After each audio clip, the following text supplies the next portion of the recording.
बहुत रात हो गई थी। नील बाइक से अपने घर जाने के लिए निकला। कुछ दिनों पहले ही उसे ये नई नौकरी लगी थी। कभी डे शिफ्ट कभी नाइट शिफ्ट करके वो बहुत थक जाता था। रात के करीब 1 बजे नील ऑफिस से निकला था। नाइट शिफ्ट से निकले बहुत सारे लोग उसे हाईवे की तरफ जाते हुए दिखे। नील भी उनमें शामिल हो गया, लेकिन हाईवे से उनके रास्ते अलग हो गए। सब लोग अपने अपने रास्ते चले गए। वो भी बाइक पर से निकला। कुछ ही देर में नील हाईवे पर आया। रात बहुत हो गई थी, इसलिए ट्रैफिक भी बहुत कम था। उसे अपने स्पीड में बिल्कुल कंट्रोल नहीं था। कभी कभार ही उसे सामने से कोई कार आती दिखती थी या फिर ओवरटेक करती थी।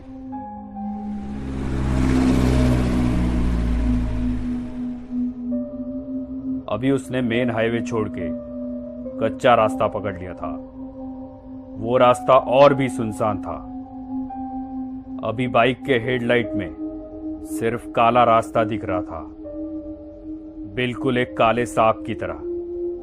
रात के अंधेरे में वो सन्नाटा बिल्कुल खौफनाक लग रहा था, लेकिन कोई चारा भी तो नहीं था। नौकरी चाहिए तो शिफ्ट में काम करना ही पड़ता है। वो अपने ही धुन में गाड़ी चला रहा था। रास्ता सुनसान होने के कारण नील रास्ते के बीच से गाड़ी चला रहा था। कुछ ही देर में उसका अकेलापन दूर हो गया। उसे पीछे से आती हुई गाड़ी का हॉर्न सुनाई दिया। उसने उस गाड़ी को साइड दी। कुछ ही समय में एक कपल बाइक पर से उसे ओवरटेक करके चला गया। शायद वो पति पत्नी थे। लेकिन एक बात नील के ध्यान में आई कि पीछे बैठी हुई औरत ने साड़ी पहनी थी और उसका पल्लू पीछे वाले पहिए से बिल्कुल नजदीक था। हवा के झोंके से वो कभी भी बाइक के पहिए में अटक सकता था, और अगर वो पल्लू अटक गया तो पता नहीं क्या अनर्थ हो सकता था। नील ने बाइक का स्पीड बढ़ाया और उस बाइक को ओवरटेक करते हुए कहा, बहन जी, आपका पल्लू पहिए में अटक सकता है।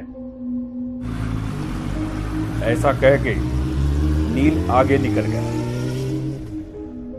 नील के मन को एक राहत मिली कि मैंने किसी की मदद की, क्योंकि आजकल ऐसे वीडियोस कितने सोशल मीडिया पे आते रहते हैं कि एक लड़की बाइक पे बैठी है और उसका पल्लू बाइक के पहिए में अटक गया। दोनों गिर गए और जख्मी हो गए। ये सोच में नील था कि अचानक वही बाइक वाला फिर से निकल के आगे चला गया। लेकिन ये क्या, उसकी बीवी कहां गई? वो वहां नहीं थी। कहां गई होगी? नील ने गाड़ी का स्पीड बढ़ाया और उसे पूछा, भाई साहब, आपके पीछे बैठी हुई आपकी पत्नी कहां गई? उनका पल्लू बाइक के पहिए में अटकने वाला था, तो मैंने उनको बताया था। उस बाइक वाले ने अपनी बाइक साइड में लगाई। वैसे नील ने भी अपनी बाइक उसके साइड में लगाई। नील ने कहा, क्या हुआ भाई साहब, आपकी बीवी कहां है? वो पीछे ही तो बैठी थी ना। उस बाइक वाले का पूरा शरीर डर के मारे कपकपाने लगा। उसने कुछ नहीं कहा, सिर्फ अपनी डर भरी आंखों से पीछे मुड़ के देखा तो वो रास्ता और भी डरावना लग रहा था। नील ने उसे कहा, क्या हुआ, आप इतना डरे हुए क्यों हो? वो नील को देखते ही रह गया और फिर उसने पूछा, मेरे बाइक पर किससे बैठे देखा आपने? मतलब आप उसे नहीं पहचानते? मैं जॉब से घर जा रहा था अकेले, और मैंने किसी को लिफ्ट भी नहीं दी थी।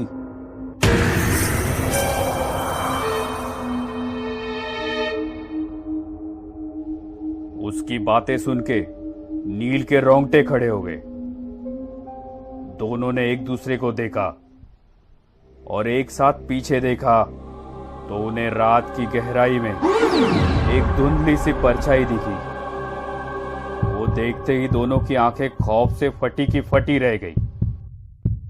उन दोनों का दिल जोर जोर से धड़कने लगा था कि तभी सामने वाली बाइक ने हॉर्न मारा। दोनों की मानो सांस ही रुक गई। दोनों ने फटाफट बाइक स्टार्ट की और तेज रफ्तार से अपने घर की ओर बढ़ने लगे। नील घर पहुंचा तो रात के 2 बजे थे। वो अपने बिस्तर पे लेटा, लेकिन उसे नींद नहीं आ रही थी। अपने पूरे करियर में उसने ये चीज पहली बार ही देखी थी। रह रह के उसके मन में एक ही ख्याल आ रहा था, क्या मैंने जो देखा वो सच था?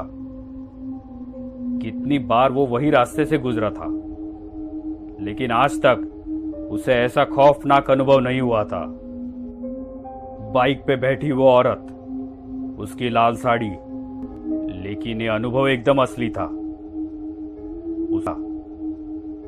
उसे तो अब अपने खिड़की के पर्दे भी उस लाल साड़ी वाली औरत के पल्लू जैसे दिख रहे थे। ऐसे लग रहा था कि बार बार कोई उसका नाम पुकार रहा है।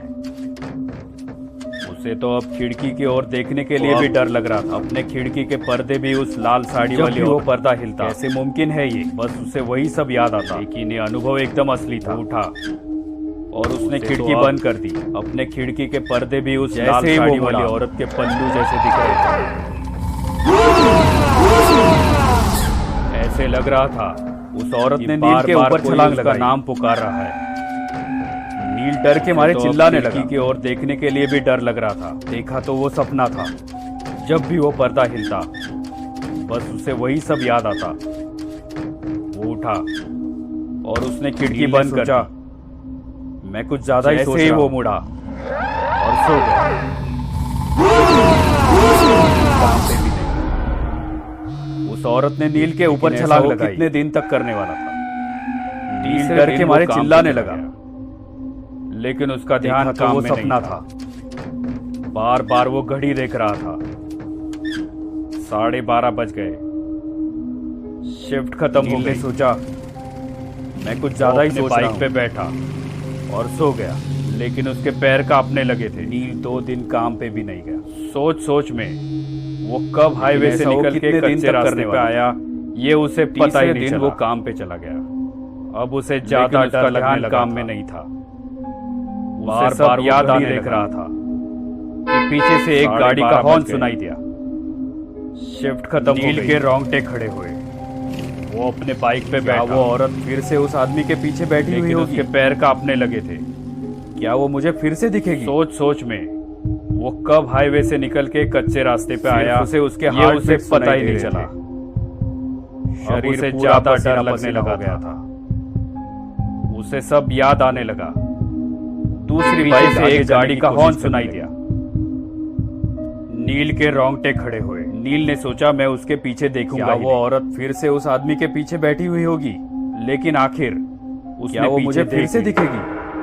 तो उसके पीछे कोई नहीं था, सिर्फ उसे उसके हार्ट रात सुनाई दे रहे थे। शरीर पूरा पसीना पसीना हो गया था। कलेजे का डर अब खत्म हो गया था। दूसरी बाइक आगे जाने की कोशिश करने लगी। नील ने बाइक वाले की ओर देखा और थोड़ा सोचा मैं उसके पीछे देखूंगा ही नहीं। तो उस बाइक वाले ने अपने हेलमेट की कांच ऊपर की। उसने पीछे देख ही ली और बोला तो उसके पीछे कोई नहीं। जिसे कहिए उनका पल्लू पहिए में अटक सकता है। बड़ी सांस उसकी जान में जान। कलेजे का डर